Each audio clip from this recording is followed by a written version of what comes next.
sejak kebangkitannya, ulama bersama pengikut-pengikutnya istiqomah dan setia, jaga akidah dan sunnah Rasulnya. Alhamdulillah segala puji baginya, ulama bersama pengikut-pengikutnya istiqomah dan setia, menjaga agama Nusa dan bangsa. Mari kuatkan niat kita, kita bulatkan tekad kita, terus lanjutkan amal kita, mengembangkan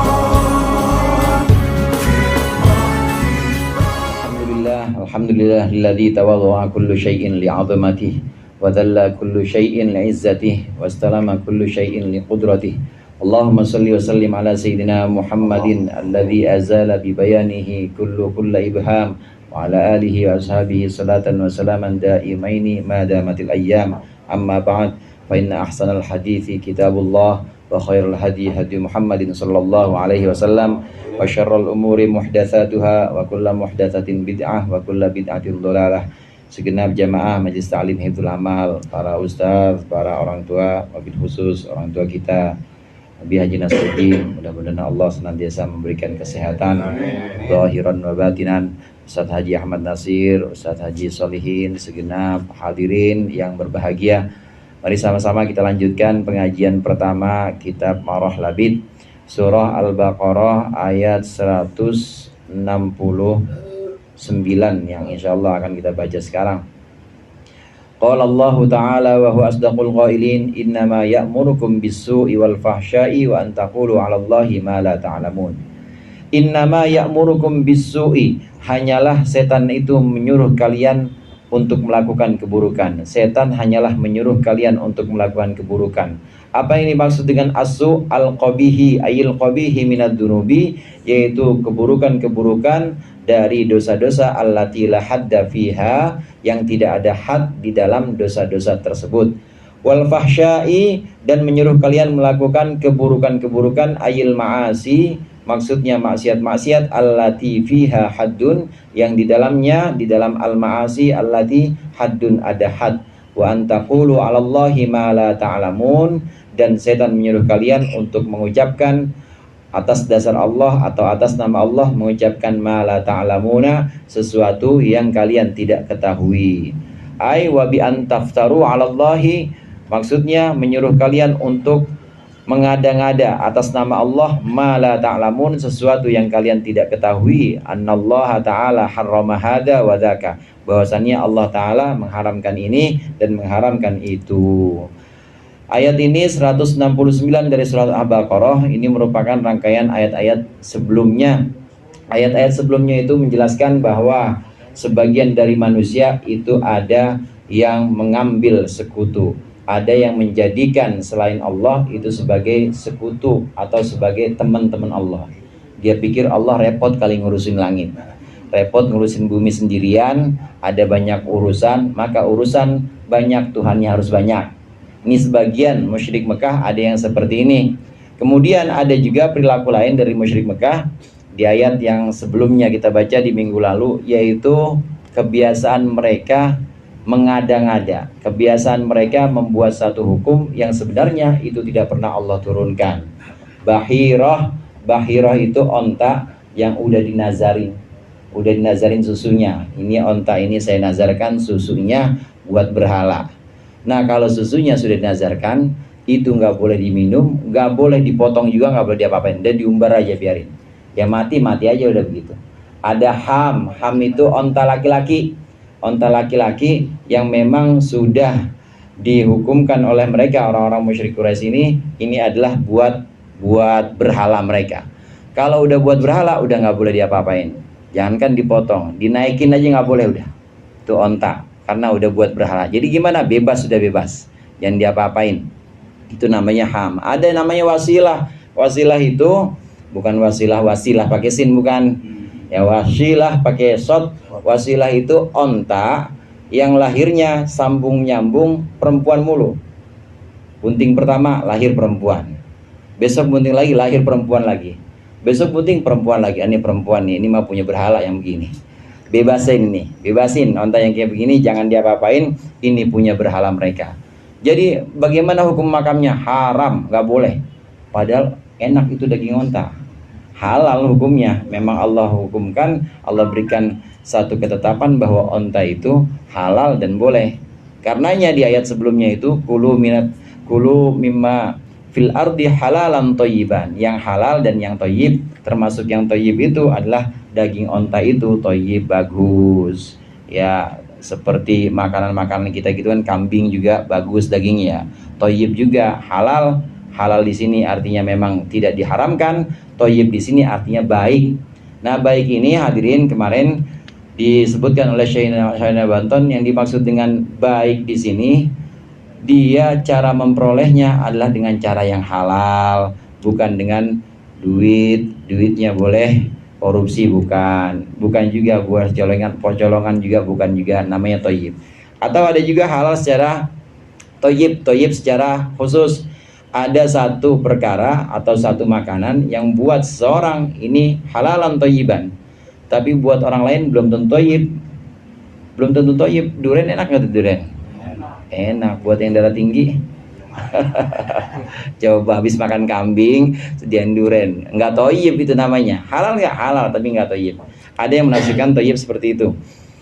Nah, termasuk diantara kebiasaan atau perilaku orang-orang musyrik Quraisy itu ada yang mengada-ngada atau membuat satu aturan, ya bikin aja aturan yang sebenarnya Allah nggak pernah buat aturan itu.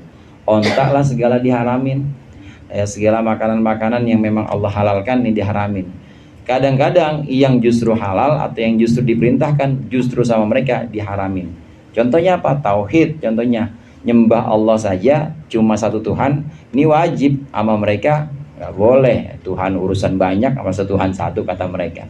Nah, ini memutar balik ajaran-ajaran, ini kebiasaan mereka. Oleh karenanya di sini ditegaskan di ayat yang baru kita baca 169, jangan ikuti orang-orang kafir. Orang-orang kafir ini mengikuti setan. Jangan ikuti setan, karena setan itu menyuruh manusia untuk melakukan dua hal. Yang pertama menyuruh melakukan as-su, yang kedua menyuruh melakukan al-fahsya. Dua-duanya jelek. Bedanya Syekh Banten menafsirkan as-su itu adalah dosa-dosa, kejelekan-kejelekan yang tidak ada hukum had. Had itu hukum potong tangan, cambuk, rajam, ini namanya had. Atau kisos juga itu had. Jadi kalau kita motong tangan orang, ya dibalas potong lagi, namanya kisos. Orang nyolong, udah sampai nisabnya 1/4 dinar. Kira-kira 1/4 dinar itu 2 juta dah ya. 1/4 dinar itu udah sampai nisabnya, dan dia nyolong dari satu tempat yang memang udah disimpan, emang barangnya udah disimpan, maka harus kena had, potong tangan. Itu namanya had. Hukum-hukum ini ada dalam Al-Quran. Dosa-dosa yang seperti ini ada namanya fahsya. Dosa-dosa atau maksiat-maksiat yang memang ada hubungannya dengan had dalam Al-Quran, seperti kisos, membunuh kisos, mencuri potong tangan, kemudian zina dicambuk atau dirajam, dijilid, mabuk dicambuk atau dijilid, cambuk istilahnya. Ini semua adalah fahsya. Ini dosa-dosa besar. Dosa-dosa besar yang dalam Al-Quran ada ketentuan hukumannya. Setan nyuruh ini nih, nyuruh manusia untuk melakukan fahsya, melakukan perbuatan-perbuatan berupa dosa besar yang memang ada hukum hadnya. Memang di Al-Quran disebutkan hukum hadnya. Yang kedua, setan juga menyuruh melakukan manusia melakukan perbuatan-perbuatan buruk, perbuatan yang tidak ada hadnya. Yang tidak ada hadnya, apa itu? Misalnya ngomelin orang, caci maki orang, depan umum orang diomelin misalnya. Dosa nggak tuh kira-kira? Dosa. Tapi apakah ada hukumannya potong lidah gitu? Nggak ada hukumannya. Gampar orang misalnya. Gampar orang, nggak ada hukumannya, nggak ada hukuman had. Apa habis digampar, yang gampar ini terus kudu dicambuk tangan, nggak ada hadnya. Hadnya belum lagi dosa-dosa yang hubungannya dengan hati. hati. Sombong dosa nggak sombong? Gua gua mah seri juga ogah. Sombong dosa, tapi apakah ada hukum hadnya? Orang yang sombong hatinya kudu dibelek misalnya, nggak ada hukumannya. Sombong, kemudian dengki, takabur, ya sombong itu, kemudian ria, itu semua dosa. Nah, setan menyuruh perbuatan-perbuatan ini, perbuatan-perbuatan buruk yang tidak ada dosanya, namanya su. Ini adalah bikinannya setan, ini adalah suruhannya setan. Yang kedua, dosa-dosa yang memang ada hadnya, yang memang ada hukuman-hukumannya dalam Al-Quran. Setan pasti menyuruh untuk melakukan kedua hal ini. Jadi perbuatan buruk dari sini bisa kita pahami ada dua macam perbuatan buruk. Perbuatan buruk yang memang ada hadnya seperti zina dan lain sebagainya. Perbuatan buruk yang tidak ada hadnya, yang tidak ada hukuman dalam Al-Quran berupa hukuman-hukuman fisik. Ini semua disuruh oleh setan. Kemudian yang berikutnya, selain selain menyuruh manusia untuk melakukan perbuatan buruk, setan itu menyuruh manusia untuk mengatakan sesuatu yang Allah tidak pernah perintahkan. Kembali ke ayat sebelumnya, yaitu membuat hukum-hukum yang sifatnya rekayasa, bikin-bikin aja. Orang harusnya halal diharamin sama dia, harusnya haram dihalalin sama dia. Ini namanya membolak-balik hukum. Ini namanya taqulu 'alallahi ma la ta'lamun, menyebutkan atas nama Allah. Katanya Allah mengharamkan onta yang lahir berturut-turut perempuan semua. Ini namanya taqulu 'alallahi ma la ta'lamun, bikin-bikin atau rekayasa tentang hukum-hukum Allah. Nah, dalam keseharian kita mungkin ada yang seperti ini juga. Ada yang sifatnya ini nggak boleh ini, nggak boleh itu. Tinggal kita timbang-timbang hadirin. Tinggal kita mempertimbangkan apakah itu ada urusannya, ada hubungannya dengan urusan agama atau enggak. Kalau yang tidak ada hubungannya dengan urusan agama atau syariat, hukum-hukum misalnya, ya kita lihat-lihat lagi. Duduk di depan pintu, apa hukumnya tuh? Apa haram apa pamali? Hukumnya pamali. Iya, hukumnya pamali, ngalangin jalan orang lewat, ya susah jadinya gara-gara dia itu dilamar urung. Itu hukum-hukum yang seperti itu. Lihat-lihat, timbang-timbang. Tidak ada hubungannya dengan urusan agama, tapi ada hubungannya dengan ajaran kearifan lokal orang-orang tua kita. Kearifan lokal orang-orang tua kita yang sudah melakukan semacam tajribah atau melakukan semacam uji coba. Ini biasanya kalau duduk di depan pintu, ini jauh jodohnya. Nah, besok-besok dipesenin ke anaknya, jangan gunting kuku malam-malam, apalagi kuku orang. Orangnya lagi tidur, ganggu aja, jangan. Apa pamali? Hukumnya ada nggak di Al-Quran? Nggak ada. Di hadis ada nggak hukumnya? Nggak ada. Tapi lihat-lihat, meskipun tidak ada di Al-Quran dan tidak ada di hadis, kalau itu berupa kearifan lokal dan tidak bertentangan dengan Al-Quran, maka kita boleh mengambilnya. Ini namanya kearifan lokal, yang namanya bisa dikatakan satu hikmah. Hikmah itu di Al-Quran bisa bentuknya hukum-hukum. Hikmah itu di Al-Quran bisa bentuknya adalah hukum-hukum syariat, bisa bentuknya nasihat-nasihat Al-Quran, hikmah, bisa bentuknya pengamalan-pengamalan yang memang dilakukan oleh ulama atau dilakukan oleh orang tua, hikmah juga itu. Pelajaran jadi ya, pelajaran. Makanya kadang-kadang orang sebut bisbros comberan, semua ada hikmahnya. Itu maksudnya itu tuh, ada pelajaran hikmah. Atau pengertian hikmah dalam Al-Quran bisa juga tentang asroril ayat atau rahasia-rahasia ayat. Rahasia-rahasia ayat, kaf, haya, ain, sod. Kalau ditulis di jidat, itu tulis dah coba Bang Pian. Kaf, haya, ain, sod di jidat. Ini ada rahasianya. Itu gimana? Ya supaya dikejar-kejar sama orang, dikira orang gila. Dikejar-kejar. Itu ada rahasia-rahasia. Nah, ini yang disebut dengan hikmah asroril ayat atau asroril huruf. Barangkali ini yang kemudian jadi ini Ustaz, jadi istilah ahli hikmah. Iya, tulis. Ya, terus ada rumusnya itu, ada rumusnya alif, kho, nanti ada angkanya. Angkanya 212 apa-apa gitu. Pokoknya ada angkanya, namanya hikmah asrarul huruf, rahasia-rahasia huruf. Jadi hikmah punya banyak pengertian. Nah, demikian juga pelajaran-pelajaran hikmah yang memang pernah dipesankan oleh orang tua kita, selama itu tidak bertentangan dengan Al-Quran, bertentangan dengan hadis, maka boleh kita ambil. Kayak pamali tadi, ya, kayak apa? Selain pamali apa? Ora elok, kalau orang Jawa itu bilang. Selain itu apa? Banyak ajaran-ajaran. Nah, setan menyuruh manusia untuk melakukan 3 hal itu. Pertama, melakukan keburukan yang tidak ada hukum hadnya, seperti ghibah, hasud, dan lain sebagainya. Yang kedua, melakukan perbuatan buruk atau maksiat yang ada hadnya, seperti mencuri dan lain sebagainya. Yang ketiga, setan menyuruh manusia untuk menetapkan halal haram yang sebenarnya Allah nggak pernah turunkan atau Allah nggak pernah menetapkan hukum itu. Jadi ngada-ngada, rekayasa.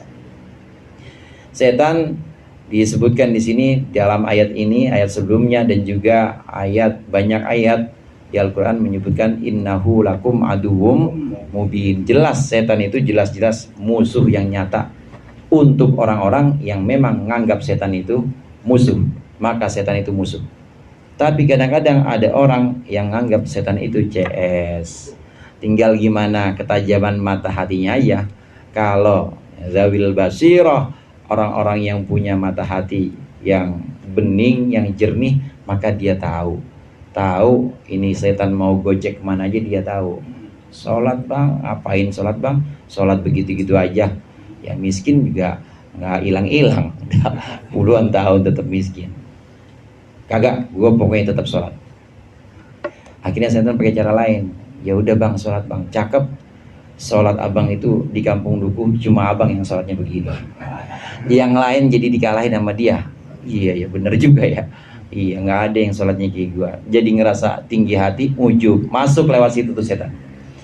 Kalau nggak bisa masuk lewat situ, maka setan udah nyerah. Artinya dirayu lewat pintu nafsu, aku atau gua, lewat pintu itu udah nggak bisa, maka setan biasanya udah nyerah. Karena di situ orang yang udah nggak ngaku bahwa aku ada, orang yang sudah menghilangkan dirinya bahwa la haula wala quwata illa billah, saya nggak merasa bisa sholat, saya nggak pernah bisa menjauhi maksiat, cuma Allah yang bisa. Kalau udah merasa bahwa saya nggak bisa apa-apa, setan nggak bisa masuk, karena orang udah nggak ada siapa-siapa. Nih di baju kokonya Bang Udin nih, emang kelihatannya Bang Udin bukan misalnya. Siapa? Ya bukan siapa-siapa misal begitu. Pokoknya yang ngaji juga bukan saya yang bisa. Ya saya sholat bukan saya yang bisa. Kalau udah hilang itu semua keakuan, setan nggak bisa masuk. Nah selama masih ada keakuan, setan masuk lewat pintu itu. Ini dawil basiroh, orang-orang yang punya mata hati, ketajaman mata batin seperti ini, para ulama billah, dikasih itu tips-tips atau dikasih rambu-rambu, diajarin ke kita. Orang-orang alim yang memang tahu, dikasih rambu-rambu, kasih tips-tips bagaimana cara menjauhi setan dan bagaimana setan itu biasanya gojek manusia, dikasih tahu sama orang-orang alim. Nah kita diajarin. Makanya setan takut banget sama orang alim. Orang alim satu lagi tiduran, setan masuk gak berani ke masjid itu. Ada orang alim lagi tidur padahal. Dibanding ada 1000 abid, 1000 orang ahli ibadah tapi gak ada ilmunya. Setan biarin dah, 1000 orang gua lawan dah. Orang dia gak ada ilmunya, tinggal ditiupin dikit aja, ente doang yang paling sholat, nggak ada ilmunya tuh. Besok-besok ditiupin lagi, coba dah madep ngetan sholatnya, dibisikin karena nggak ada ilmunya, gampang sesatnya. Tapi orang alim yang benar-benar alim billah, benar-benar mengenal Allah, tahu hukum-hukum Allah, tahu rahasia-rahasia, dan juga tahu keadaan-keadaan hati, bagaimana setan itu menggocek manusia. Ini diketahui oleh orang alim, kemudian diajarkan kepada kita. Makanya takutnya setan kepada orang alim itu benar-benar diajarkan kepada kita supaya kita menjauhi setan, karena setan musuh yang nyata untuk orang-orang yang hatinya tajam. Tapi kadang-kadang untuk orang-orang awam, untuk orang-orang umum, ini kadang-kadang setan jadi CS. Jangan kuat-kuat apa bang sama diri, jangan kenceng-kenceng, maksudnya jangan keras-keras. Puasa pakai Senin Kemis, Ramadan aja, jangan keras-keras. Bang, pakai qobliyah ba'diyah segala, udah jangan, yang wajib-wajib aja. Lama-lama yang wajib juga sama dia ditinggalin. Diskon bang, sekali-kali. Namanya lagi ini liburan diskon kayak, jangan dah subuhnya mah, jangan. Jadi di sama setan dirayu, jangan keras-keras bang, jangan kenceng-kenceng, kan badan punya hak juga buat istirahat. Cakep banget kalau nasihatin itu. Badan punya hak juga buat istirahat, kasihan badan abang, mana masih muda lagi. Entar-entar aja kalau mau tobat mah, kalau udah tua dinasihatin sama setan. Ini diajarin semua oleh orang-orang alim pada kita. Kita tahu gimana cara setan gojek manusia, karena orang-orang alim ini yang tahu bahwa setan aduwwum mubin. Supaya orang-orang umum tahu betul, jangan sampai mengikuti tipu daya setan, jangan sampai mengikuti langkah-langkah setan. Yang namanya langkah, saudara, langkah itu kan kalau satu langkah doang nggak ketahuan mencongnya.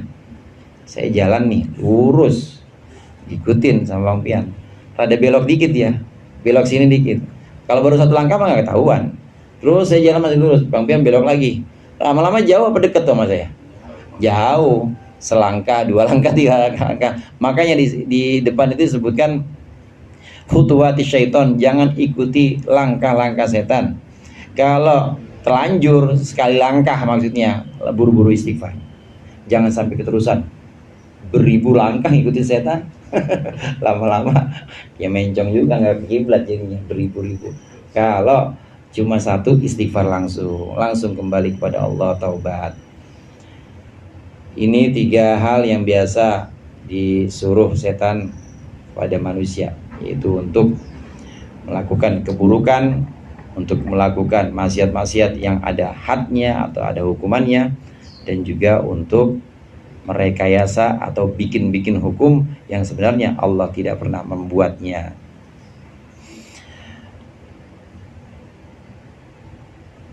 Wa idza qila lahum ittabi'u ma anzalallahu qalu bal nattabi'u ma alfaina alaihi aba'ana wallahu a'lam bissawab.